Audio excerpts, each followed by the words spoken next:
राज्यातील एसटी कर्मचाऱ्यांचं वेतन पुन्हा रखडलं। राज्य सरकारकडून महामंडळाच्या खात्यात अद्यापही रकमेची पूर्तता न झाल्यानं पगार रखडले। आज वसंतदादा शुगर इन्स्टिट्यूटची वार्षिक सर्वसाधारण सभा। शरद पवार अजित पवार सभेनिमित्त एकत्र येण्याची शक्यता। शरद पवार अजित पवार जयंत पाटील आणि दिलीप वळसे पाटील यांच्या उपस्थितीत या बैठकीचं आयोजन। पुण्यात रविवारी महायुतीचा पहिला मेळावा। महायुतीच्या मेळाव्याला अजित पवार मार्गदर्शन करण्याची शक्यता आणि या संदर्भात आज महायुतीच्या नेत्यांची पुण्यात पत्रकार परिषद।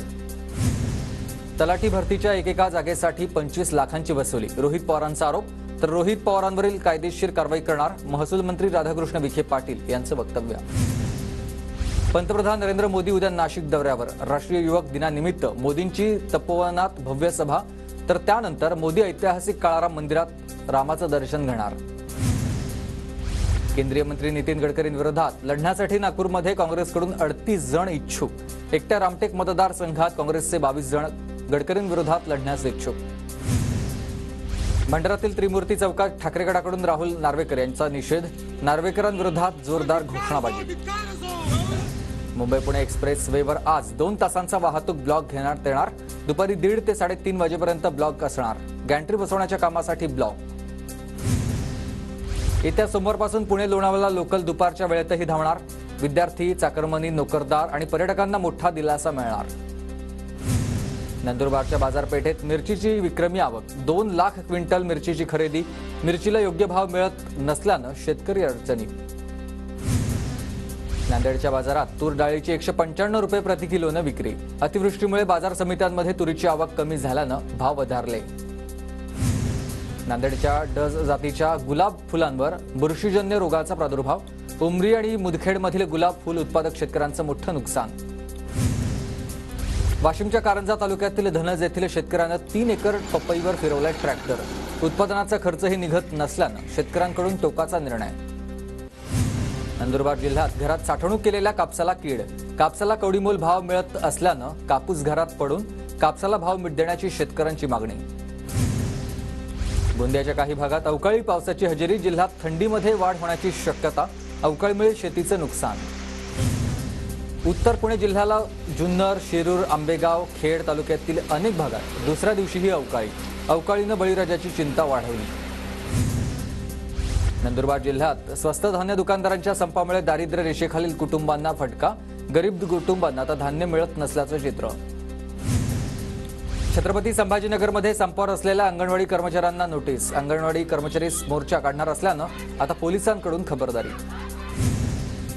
नंदुरबार जिल्ह्यात सुरू असलेल्या संगणक परिचालकांचा संप 48 दिवसांनंतर मागे।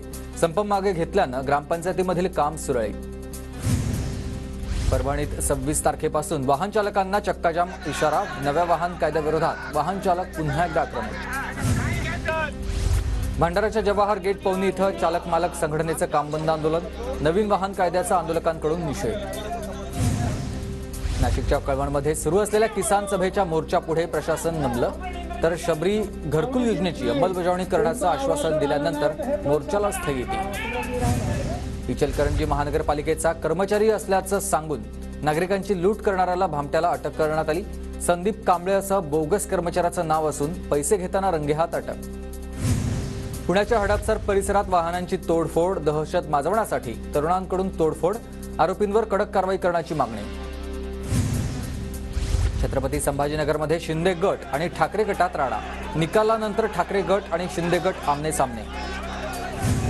खरी शिवसेना शिंदेंची असा निकाल नार्वेकरांनी दिल्यानंतर धुळ्यातील ठाकरे गट आक्रमक। राहुल नार्वेकर यांचा लोकशाहीचा खुनी असा बॅनर लावण्यात आले।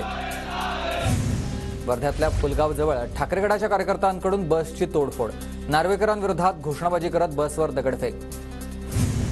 रायगडमध्ये निकालानंतर ठाकरे गटाचे कार्यकर्ते आक्रमक। अलिबागमध्ये भाजप कार्यालयासमोर काळे झेंडे दाखवत कार्यकर्त्यांची घोषणाबाजी। आमदार अपात्रतेच्या निकालाविरोधात जळगावात ठाकरे गटाचं निषेध आंदोलन। हातावर काळ्या पट्ट्या बांधून कार्यकर्त्यांची सरकारविरोधात घोषणाबाजी। हिट अँड रन कायद्याविरोधात जळगावातील धरण गावात वाहन चालकांचं रास्ता रोको आंदोलन। वाहनांना थांबवून चालकांना आंदोलनात सहभागी होण्याची केली विनंती। जळगावच्या पारोळ्यातील शिरसमणी मधील शरद पवार गटाच्या सरपंचासह सदस्यांचा शिवसेनेत प्रवेश। आमदार चिमणराव पाटील यांच्या उपस्थितीत पक्षप्रवेश। जळगावात शेडनेट पॉली हाऊस योजनेतील भ्रष्टाचाराची चौकशी करून कारवाई होत नसल्यानं अमळनेरमधील शेतकरी आक्रमक झाले। जळगावात राष्ट्रीय महामार्गावर अहुजा नगरजवळ रिक्षाचा अपघात, 2 प्रवासी गंभीर जखमी। धुळ्यातील सोनरगीर ते कापडणे रस्त्याची दुरवस्था, रस्त्यावरील खडी बाहेर आल्यानं अपघात होण्याची शक्यता। धुळ्यातील तळ गाठलेल्या नकाने धरणात हरणकला तलावातून पाणी सोडण्याची मागणी, आयुक्त अनिता पाटील यांची जिल्हाधिकारी आणि पाटबंधारे विभागाकडे मागणी। धुळ्यात योग्य बाजारभाव मिळत नसल्यानं शेतमाल सुरत बाजारपेठेत नेण्याकडे शेतकऱ्यांचा कल, सुरतमध्ये जास्त बाजारभाव मिळत असल्यानं शेतकऱ्यांचा निर्णय। अहमदनगर जिल्ह्यातील अवकाळी पावसामुळे शेती पिकांचं मोठं नुकसान, 10,000 हेक्टर वारकंदा पीक वाया गेल्याचं चित्र, गहू आणि हरभरा पिकांनाही मोठा फटका। धुळे जिल्ह्यातील कापडणे गावातील बोरं थेट कोलकाता, दिल्ली, सिलिगुडीच्या बाजारपेठेत विक्रीला, दिनेश बडगुजर या प्रगतिशील शेतकऱ्याची उत्तुंग भरारी। पुण्याच्या COEP कॉलेजमध्ये AICT तर्फे कार्यशाळेत गुणवत्तापूर्ण शिक्षणावर भर।